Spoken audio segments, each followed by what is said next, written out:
Next speaker, Timur Berezhnoy, the Universal Law. The Universal Law, Timur Berezhnoy.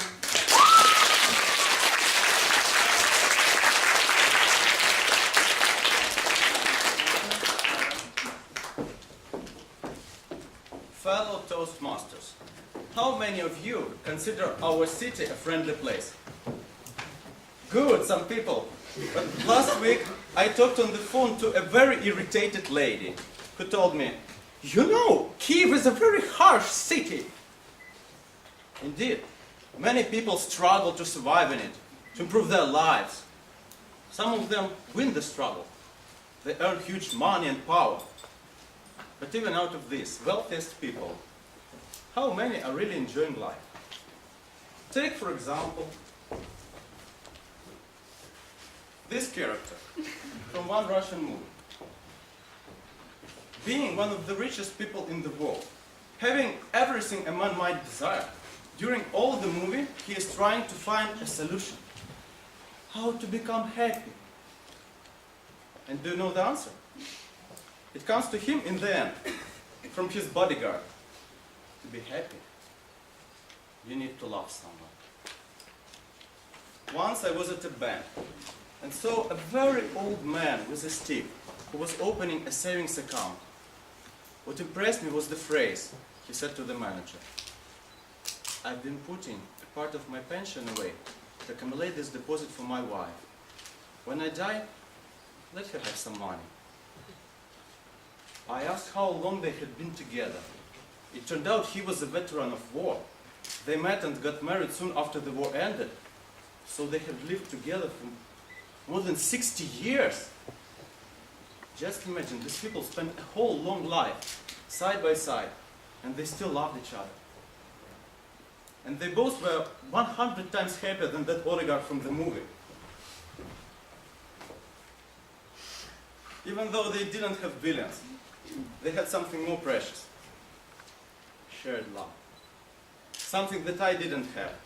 As shortly before that, I had split up with my girlfriend. We broke up because I demanded too much from her. I am such.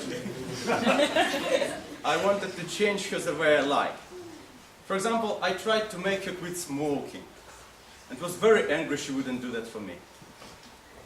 But after meeting this great old man, another idea came to my mind. Maybe love is not about getting something from somebody. Maybe love is about giving. And not only romantic love. Love in its universal meaning. Mercy, kindness, care, anything good you do or even say to others. A little later on a plane, I met a flight attendant from Poland. We talked a little bit. When the plane landed and I was going out, I just said to him, I should tell you speak really good English. Good luck to you.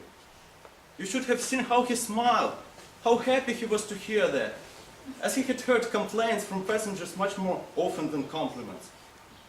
Just a couple of kind words I said to this person didn't take anything from me. On the contrary, they gave me more energy. And we both parted in an excellent mood. It's so easy. Instead of sitting in your shell, being opposed to the cruel world, open yourself to it. Do something good without a reason. Buy a small souvenir and give it to your dad. Help a woman to raise a baby carriage upstairs. Come up to the area governor in the break and tell her how much you appreciate her job, which is not paid, by the way. One of the problems is that few of us want to give first. We all wait until somebody gives something to us. Love and kindness are too often given unconditioned. I'll be good to you, but only after you're good to me. But the law of love doesn't work this way. True love is unconditional. It doesn't demand anything in return. I remember a story of a girl who urgently needed bone marrow transplantation. Luckily, there was a perfect donor. Her little 7-year-old brother. Doctors explained to the kid that his sister would die. She didn't get new blood. But not any blood would do. She needed his blood. Without a single doubt, this kid agreed to help his sister. But when he was already lying on the operation table, just before the narcosis, he looked at the doctor and asked, "When I die, will it be painful?" Being only 7 years old, this boy thought that he was giving all his blood and his life to save his sister. And imagine what would be if all people started to live by the law of kindness. Kiev would not be a harsh city for anyone. And the world would not be a cruel place to live. Unreal? No. Each of us has the power to change the environment around us, to show others how easy it is, to make the first step. Just like the heroes of the musical,